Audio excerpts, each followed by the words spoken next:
Islam dibawa ke Nusantara oleh pedagang dari Gujarat, India selama abad ke-11.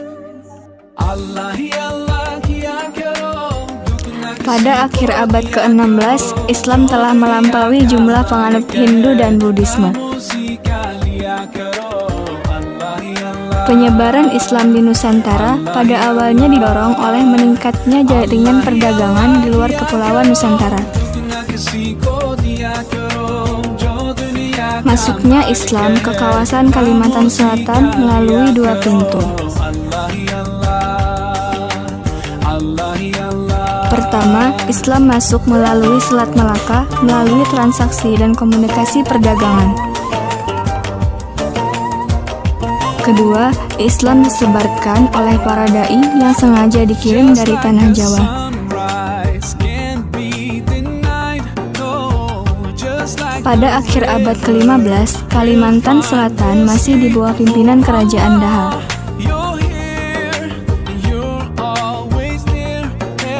Pada masa pemerintahan Raja Sukarama, terjadi konflik perebutan tahta negara Daha antara dua orang anaknya, yaitu Pangeran Mangkubumi dan Pangeran Tumenggung. Namun, Raja Sukarama justru berwasiat agar kelak pengganti tahtanya ialah Pangeran Samudra, anak dari Putri Galuh. Tetapi Pangeran Tumenggung tidak terima terhadap wasiat tersebut.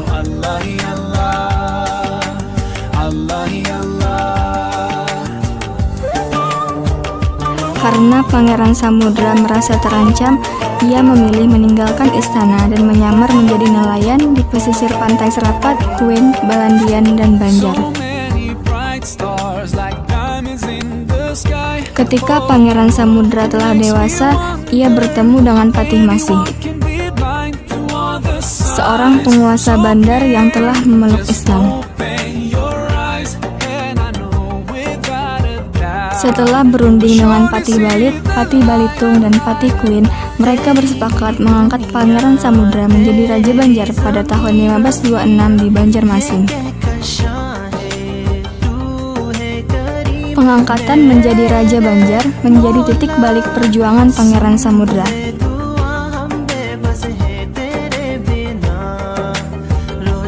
Ia berhasil membangun kekuatan politik baru sebagai tandingan untuk memperoleh kembali haknya sebagai raja di negara Daha.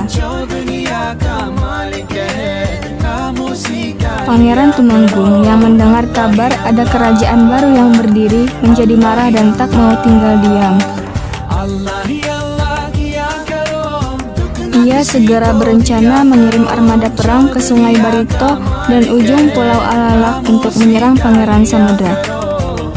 Menghadapi kenyataan seperti itu, Pangeran Samudra sadar kekuatan armadanya masih belum mampu melawan pamannya.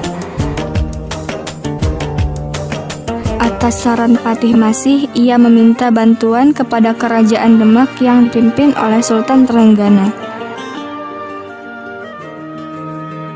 Kerajaan Demak mau membantu dengan syarat Raja Banjar beserta rakyatnya bersedia memeluk agama Islam. Pangeran Samudra pun menerima syarat tersebut, dan Kerajaan Demak mengirimkan 1000 pasukan bersenjata beserta penghulu bernama Khatib Dayan untuk mengislamkan Kerajaan Banjar.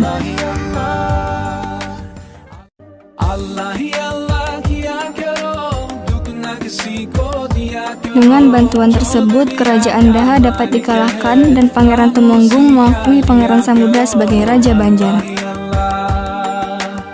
Sejak saat itu, Kesultanan Banjar berdiri dan daerah-daerah lain mulai tunduk. Kerajaan yang dibangun Sultan Suryansyah berpusat di Banjarmasin atau Kuin.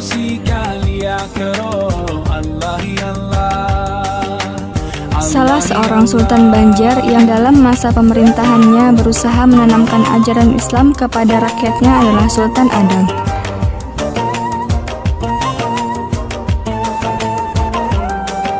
Melalui undang-undang kerajaan yang terkenal dengan nama Undang-Undang Sultan Adam,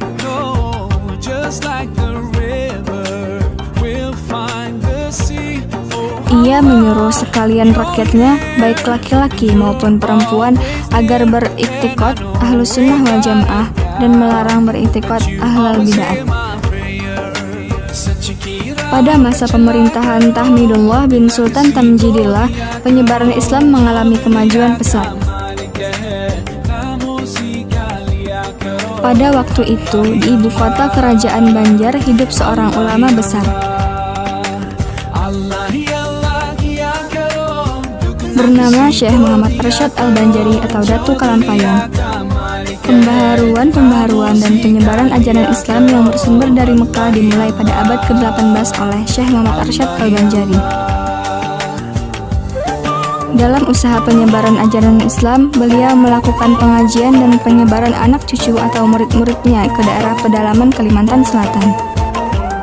Juga menulis buku-buku agama yang kemudian tersebar di beberapa daerah di Nusantara, bahkan sampai dan digunakan di beberapa negara.